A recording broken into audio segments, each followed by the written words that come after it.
CPM കൊല്ലം ജില്ലാ സമ്മേളനത്തിൽ മുതിർന്ന നേതാവ് ഇ.പി. ജയരാജന് അതിരൂക്ഷ വിമർശനമാണ് കേൾക്കേണ്ടി വന്നിരിക്കുന്നത്.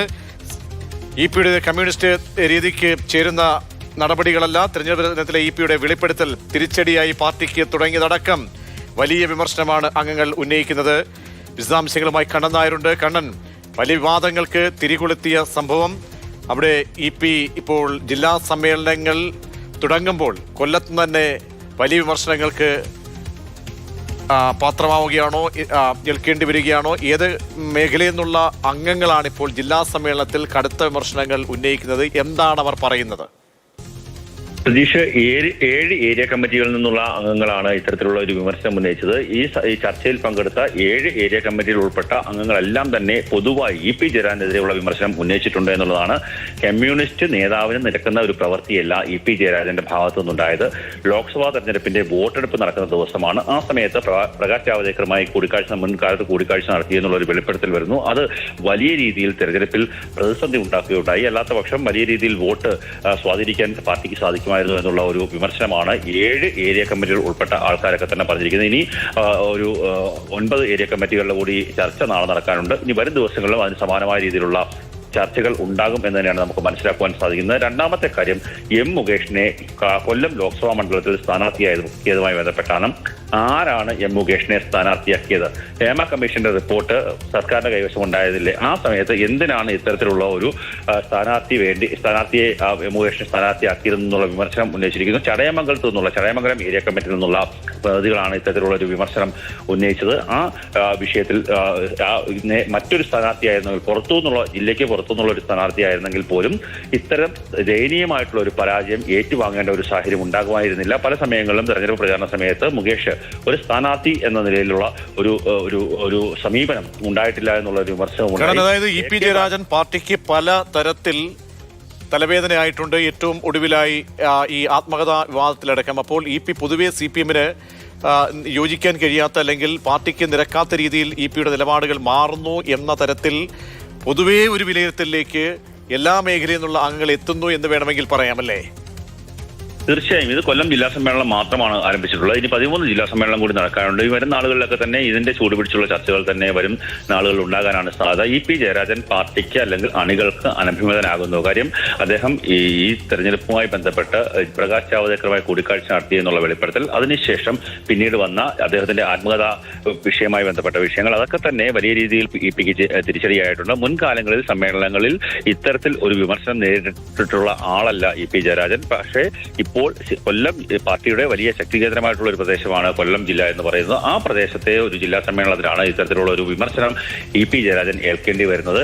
ഇത്തരത്തിലുള്ള പ്രവർത്തനം ഒരു കമ്മ്യൂണിസ്റ്റ് നേതാവിന് ചേർന്നതല്ല, ഒരു കേന്ദ്ര കമ്മിറ്റി അംഗത്തെ കുറിച്ചാണ് പറയുന്നതെന്ന് ആലോചിക്കണം. അങ്ങനെയുള്ള ഒരു കമ്മ്യൂണിസ്റ്റ് നേതാവിന് ചേർന്ന ഒരു പ്രവൃത്തിയല്ല, ഒരു രീതിയല്ല ഇ.പി. ജയരാജന്റെ ഭാഗത്തു നിന്നുള്ള ഒരു വിമർശനമാണ് പ്രധാനമായും ഉന്നയിച്ചിരിക്കുന്നത്. അത് 7 ഏരിയ കമ്മിറ്റിയിൽപ്പെട്ട അംഗങ്ങൾ എല്ലാവരും തന്നെ സമാനമായ രീതിയിലുള്ള വിമർശനം ഉന്നയിച്ചിട്ടുണ്ട്. CPM സംസ്ഥാന സെക്രട്ടറി എം.ഇ. ഗോവിന്ദനെ മുന്നിലിരുത്തിക്കൊണ്ട്, ഒപ്പം തന്നെ CPM സംസ്ഥാന സെക്രട്ടേറിയറ്റ് അംഗങ്ങൾ, കേന്ദ്ര കമ്മിറ്റി അംഗങ്ങളായിട്ടുള്ള CS സുജാത അടക്കമുള്ള ആൾക്കാരെ മുന്നിലിരുത്തിക്കൊണ്ടുള്ള KK ശൈലജ അടക്കമുള്ള ആൾക്കാരെ മുന്നിലിരുത്തിക്കൊണ്ടുള്ള ഒരു പ്രതികരണമാണ് അല്ലെങ്കിൽ വിമർശനമാണ് പ്രതിനിധികൾ ഉന്നയിച്ചത്. സംസ്ഥാന സർക്കാരിന്റെ പ്രവർത്തനങ്ങൾ ജനങ്ങൾക്കടിയിലേക്ക് എത്തിക്കാൻ സാധിക്കുന്നില്ല എന്നുള്ള ഒരു വിമർശനം കൂടി ഈ പ്രതിനിധികൾ ഉന്നയിച്ചിട്ടുണ്ട്. അങ്ങനെ സർക്കാരിനെ വിമർശിക്കും, അതുപോലെ തന്നെ മുകേഷിന്റെ സ്ഥാനാർത്ഥിയെ വിമർശിക്കും. അതിനേക്കാളൊക്കെ ഉപരിയായി ഇ.പി. ജയരാജന്റെ ഒരു പ്രവൃത്തികളെ അല്ലെങ്കിൽ അദ്ദേഹത്തിന്റെ ഒരു രീതികളെ പൂർണ്ണമായും വിമർശിക്കുന്ന രീതിയിലുള്ള ഒരു സമീപനം അല്ലെങ്കിൽ ഒരു കാര്യങ്ങളാണ് ഇന്നത്തെ സമ്മേളനത്തിൽ പൊതുചർച്ചയിൽ ഉയർന്നത്. അതായത് കണ്ണൻ, ഇ.പിയുടെ ഘടകം കേന്ദ്ര കമ്മിറ്റിയാണ്. ജില്ലാ കമ്മിറ്റിയിൽ തന്നെ കടുത്ത വിമർശനങ്ങൾ ഉണ്ടാകുന്നു. പ്രത്യേകിച്ച് CPM-ന്റെ ഒരു ഈറ്റില്ലം കൂടിയാണ് കൊല്ലം ജില്ല എന്നത്. അപ്പോൾ അവിടെ ഉണ്ടാകുന്ന ഈ വിമർശനങ്ങൾക്ക് അത് പൊതുവേ എല്ലാ മേഖലകളിൽ നിന്നും കൊല്ലത്തെ ഒട്ടുമിക്ക ഏരിയ കമ്മിറ്റിയിലുള്ള ആളുകൾ വിമർശിക്കുന്നു എന്ന് പറയുമ്പോൾ അതിൻ്റെ തീഷ്ണത കൂടുതലാണ്. ഇനിയുള്ള വരുന്ന ജില്ലാ കമ്മിറ്റി അംഗങ്ങൾ അതിലേക്കൊക്കെ ഒരു തുടക്കമെന്ന നിലയിൽ ഇത്രയും തീക്ഷ്ണമേറിയ വിമർശനം വരുമ്പോൾ അത് മറ്റ് ജില്ലാ കമ്മിറ്റികളിലേക്കും അത് പടരാനുള്ള സാധ്യത കൂടി അങ്ങനെയെങ്കിൽ കൂടുതലാണല്ലേ? തീർച്ചയായും പ്രതീക്ഷ കാര്യം തീർച്ചയായും അങ്ങനെ ഒരു പഠനമുള്ള സാധ്യത വളരെയേറെയാണ്. കാര്യം ഈ റിപ്പോർട്ട് അവതരിപ്പിക്കുന്ന ശേഷം ഒരു ഗ്രൂപ്പ് ചർച്ച ഉണ്ടാകും. ആ ചർച്ചയിൽ എന്തൊക്കെ കാര്യങ്ങൾ സംസാരിക്കണം, ആരൊക്കെ സംസാരിക്കണം എന്നുള്ള കാര്യത്തിൽ ഏരിയ കമ്മിറ്റികളുടെ ഒരു തീരുമാനം ഉണ്ടാകും. സ്വാഭാവികമായും ആ ഏരിയ കമ്മിറ്റികളുടെ പൊതു തീരുമാനത്തിന്റെ അടിസ്ഥാനത്തിലായിരിക്കും പ്രതിനിധികൾ അത് സംബന്ധിച്ചൊരു അവരുടെ അഭിപ്രായങ്ങൾ എന്ന് പറയുന്നത് അവരുടെ ഏരിയ കമ്മിറ്റിയുടെ അഭിപ്രായമാണ്. അങ്ങനെയുള്ള അഭിപ്രായങ്ങൾ പ്രകടിപ്പിക്കുമ്പോൾ അതാത് ഏരിയ കമ്മിറ്റികൾക്ക് ഇത്തരത്തിൽ EP ജയരാജന്റെ പ്രവർത്തികളോട് അമർഷമുണ്ട്, അത്തരത്തിലുള്ള പ്രശ്നമുണ്ട് എന്ന് തന്നെ നമുക്ക് മനസ്സിലാക്കേണ്ടി വരും. ഒരു കമ്മ്യൂണിസ്റ്റ് നേതാവിന് ചേരുന്ന ഒരു പ്രവൃത്തിയല്ല EP ജയരാജന്റെ ഭാഗത്തു നിന്ന് ഉണ്ടായതെന്ന് പറയുമ്പോൾ ഒരു കേന്ദ്ര കമ്മിറ്റി അംഗത്തിനെതിരെയാണ് ഇത്തരത്തിലുള്ള ഒരു രൂക്ഷമായിട്ടുള്ള ആരോപണം ഉന്നയിക്കുന്നതെന്ന് കൂടി പറയണം. രണ്ടാമതൊരു കേന്ദ്ര കമ്മിറ്റി അംഗത്തിനെതിരെയുള്ള പരാതി അല്ലെങ്കിൽ ആരോപണം വന്നത് AK ബാലനെതിരെയാണ്. AK ബാലന്റെ ഒരു